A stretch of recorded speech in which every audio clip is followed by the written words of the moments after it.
Во время Аквилийской революции 980 года Франциск VIII заявил претензии на земли Тарина. Фу! Восточные варвары ударили в спину, уничтожили нашу республику, отлучив нас от нашей матери Аквилии. Но мы будем сопротивляться. Жалкий граф будет уничтожен, будь он хоть сотни раз союзником Витбардии. Здравствуйте, и давайте приступим, у нас мало времени. Витбардия переживает кризис, связанный с маршем коммунистов. Это значит, что для нас настало время решительных действий. Национальный фронт освобождения Тарина нанес удар по францистрийской военной колонии, и это только начало. В связи с этим вражеский гарнизон был усилен в Тарине.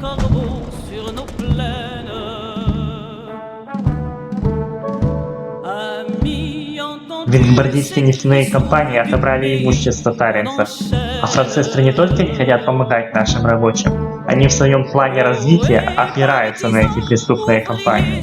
Поэтому мы начинаем уничтожение их предприятий на нашей территории силовыми методами. В ответ на это в Тарин пришли витбардийские палачи. Вы готовы? Готовы мстить, и то сейчас. Так было убрано некая Сара Чинелли, оккупант нашей земли. На каждое действие будет противодействие. Пусть запомнят это. Слышите ли вы это? В Аквилии началась революция. Вперед, дети Тарина, мы восстанем точно так же. Никакой пощады угнетателям. Но постойте, где Веране? Где все наши старые друзья? Неужели они все мертвы? Революция провалилась. Мы остались совершенно одни. Нет, не подумайте. Мы не сдаемся. Да. Если нужно будет начать третью революцию, то мы ее начнем. Идея бессмертна, а мы живы. Поэтому, если хотите нас достать, так достаньте. За фронтом освобождения стояло три основных личности. Мейнар Нассер, ветеран революции, опытная коммунистка Карина Трансвигер и националистка Леонтина Пандион. Раньше в целях конспирации они почти не встречались вживую, но теперь они собрались вместе, чтобы руководить восстанием. Битва за Тарин лишь началась.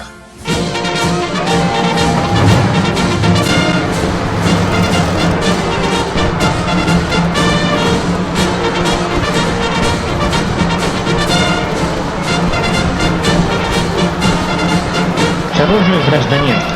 Сомкнем наши ряды! Вперед, вперед!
Собаки!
Да! Мы с легкостью крушили жалких францисков, и тогда вмешалась Бенбардия. Они думали, что с легкостью подавят наши восстания. Но как только они почувствовали вкус крови на своих языках, они решили отступить. Вы отстояли свою независимость. Да здравствует Тарин, да здравствует свобода.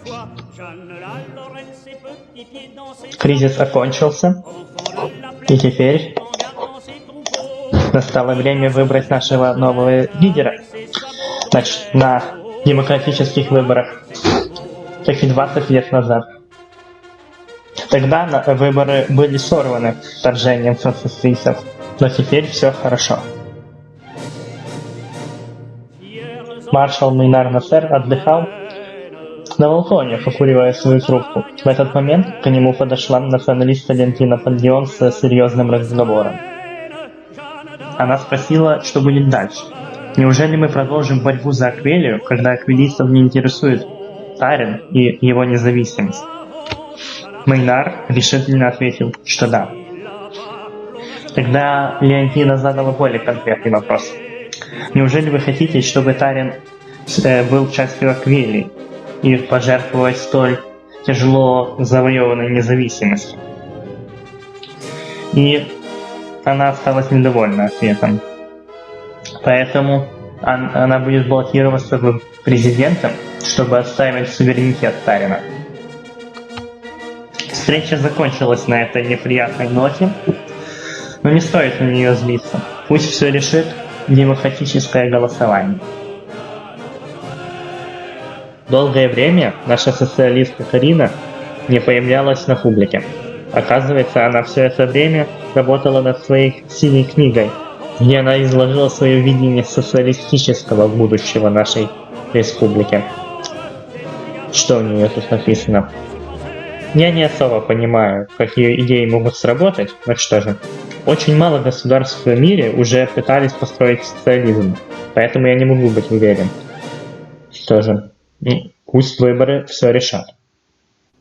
Мы очень давно мечтали о выборах, и дебаты проходят очень цивилизованно. Как говорит Карина, наш политический оппонент, я свергаю монархии, но не демократии. Выборы были успешно проведены. Народ выразил свое доверие Мейнару Насеру. Нас ждет грандиозная кампания. С этого момента предлагаю отбросить все наши разногласия, ведь мы все в конечном итоге борцы за свободу. Мы должны вырвать Аквилию из таких дискретов. И мы должны уничтожить монархическое отребье.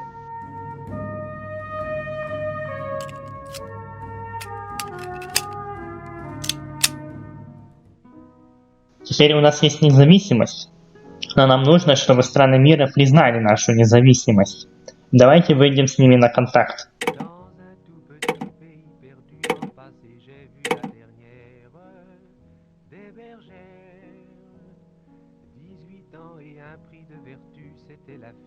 Наш грандиозный план состоит в том, чтобы принять всех республиканцев, которые уцелели из Аквилии, связаться со странами периферии и найти среди них союзников, создать партизанские ячейки в самой Аквилии, и тогда объединенными силами ударить. Здравствуйте, господа республиканцы.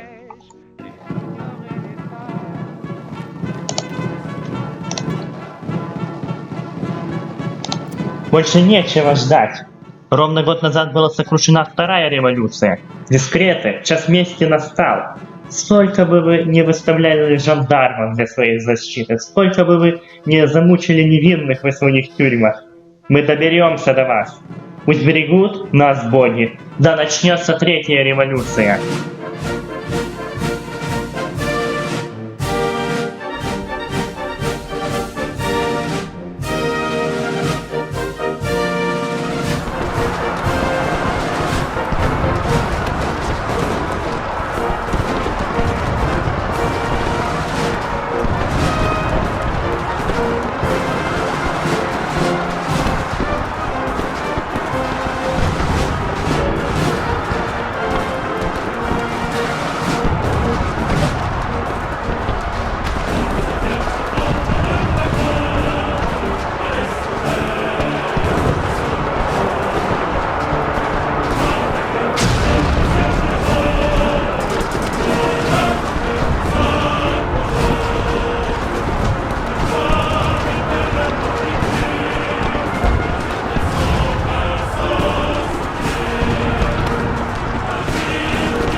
Командиры, благодарите грифонов, что пошли за вами за эту победу.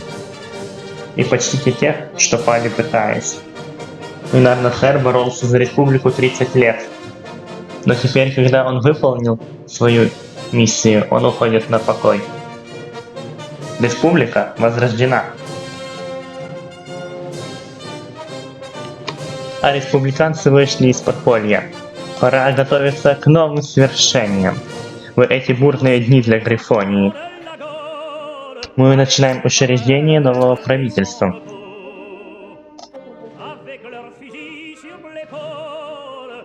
Аквелия задается вопросами о том, что ждет республику в будущем. А ждет республику, скорее всего, новая битва с старой реакцией.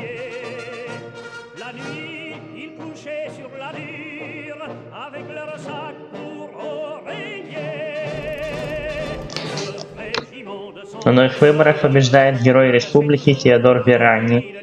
Он тот грифон, что нужен Аквелии. Также теперь в стране будет функционировать общеаквилийский парламент. 400 депутатов представляют все уголки Аквелии, от западного побережья и до Таллина, а также партии представляют все возможные идеологии. Давайте эта пони расскажет, как тут все устроено.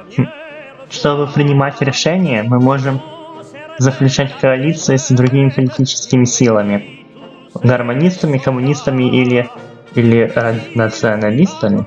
Чтобы продолжить политический путь президента, нужно набрать 125 депутатов, которые поддержат его. Поэтому пока займемся экономикой. Политическая жизнь Аквелии просто бурлит. Это настоящее возрождение. Империя Грифонов продолжает свое объединение. Значит, нам пора пересмотреть свой военный бюджет, расширить армию и в общем быть готовыми. Старый маршал Насер завязал дела со всякими бандитами, сепаратистами и шулерами. Мы не можем его винить слишком сильно, но проблему стоит решить. Но в первую очередь нужно вернуть Рилу в лоно республики, а дальше обезопасить другие страны в периферии от империи Грифонов.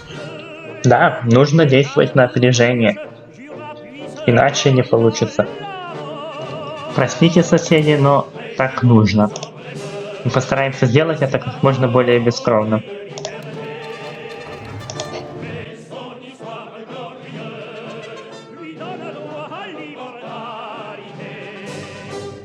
Ты смотри, не даются.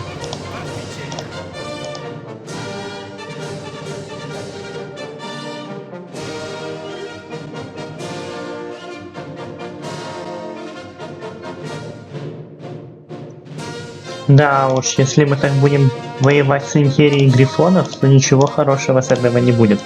Надо пересмотреть нашу доктрину и исправиться в будущем. Давайте опробуем доктрину комбинированного удара на этих сепаратистах.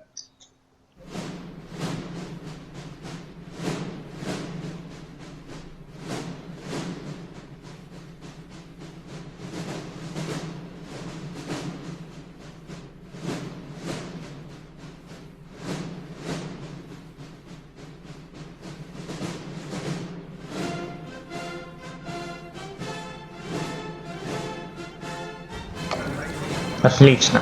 Решительные удары всегда приводят к успеху. Это нам стоило бы изучить из опыта прошлых войн. Но в действительности нам редко придется сражаться на таком узком фронте, как в Помоваре.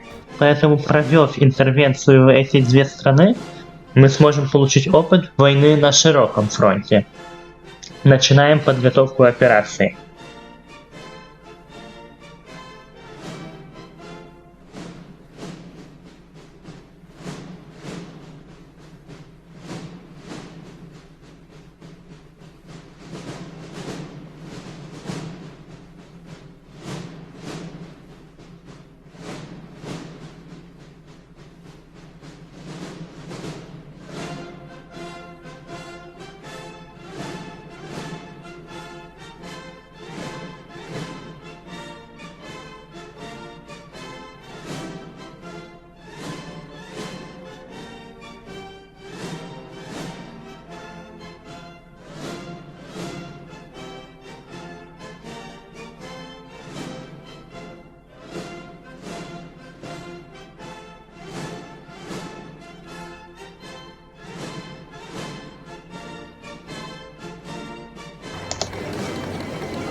Да, а империя на порядок сильнее этих периферийных государств. Нашей армии крайне не хватает артиллерии, механизации и средств борьбы с ней. Промышленный комплекс едва может снабжать материальную базу армии. Воздушные силы невероятно малы.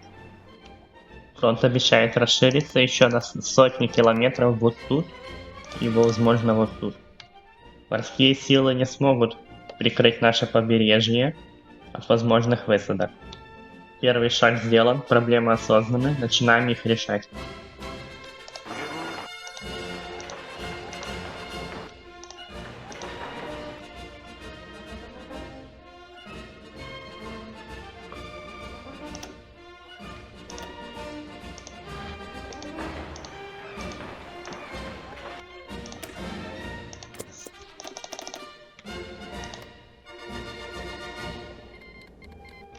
Война уже заметно подкрадывается к нашим границам.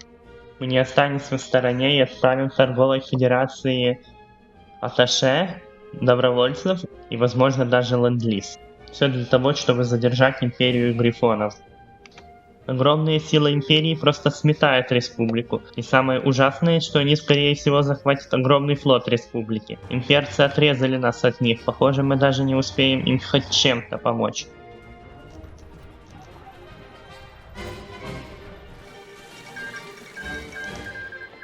Skyfall продержался менее 2 недель, и это уже действительно страшно. Вот это я понимаю. Военные фокусы привели нас к особому интерфейсу развития армии.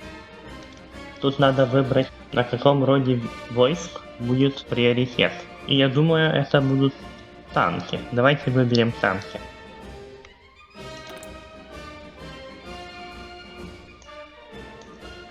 Это же отдельная ветка технологий. Магические танки? Что же, начинаем исследование.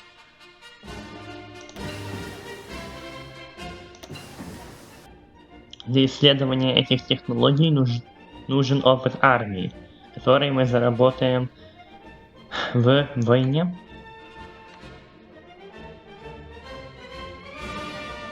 Империя напала на Северную Республику, и наш долг помочь ей, чтобы она не пала так же быстро, как Skyfall. Это просто разгром. Но столица держится.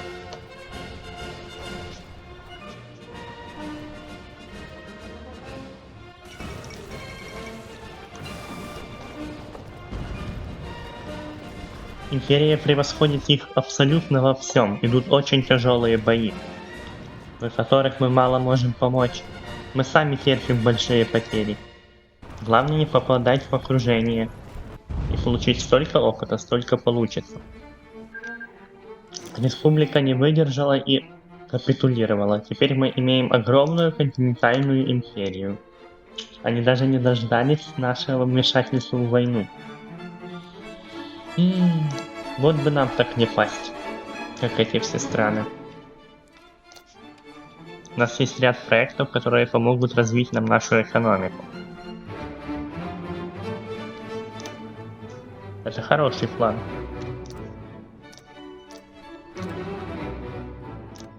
Как эти имперцы высадились на этот чертов остров? Ну теперь мы, получается, немножко окружены. Бои на море будут такими же серьезными. Вот и оно, вторжение в Верению. Это, похоже, началось. Империя решила вернуть себе дом всех грифонов, Гриффонстоун. Но он находился под защитой королевства Вингбардия. Да, он монарх, но он ярый противник империи грифонов. Мы уже потеряли возможного союзника в виде Skyfall, в виде Северной Республики Грифонов. И, похоже, король Гарибальд – наша последняя надежда найти союзников. Надеюсь, он не падет так же быстро, как и все остальные. Пора вступить в Великую Грифонскую войну. которая положит конец империи Грифонов раз и навсегда.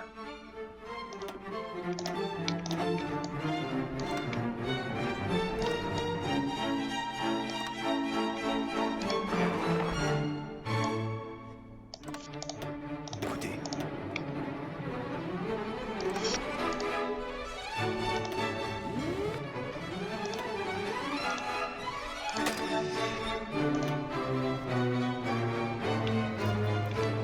Вперед за республику!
Мы остановили их у врат Аквелии.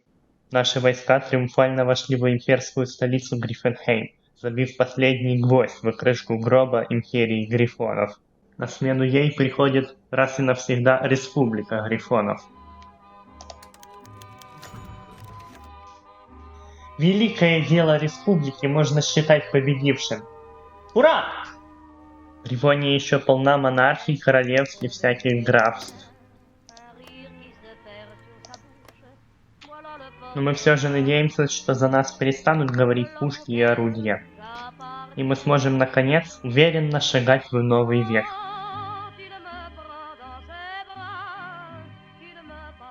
Теперь о самих результатах войны.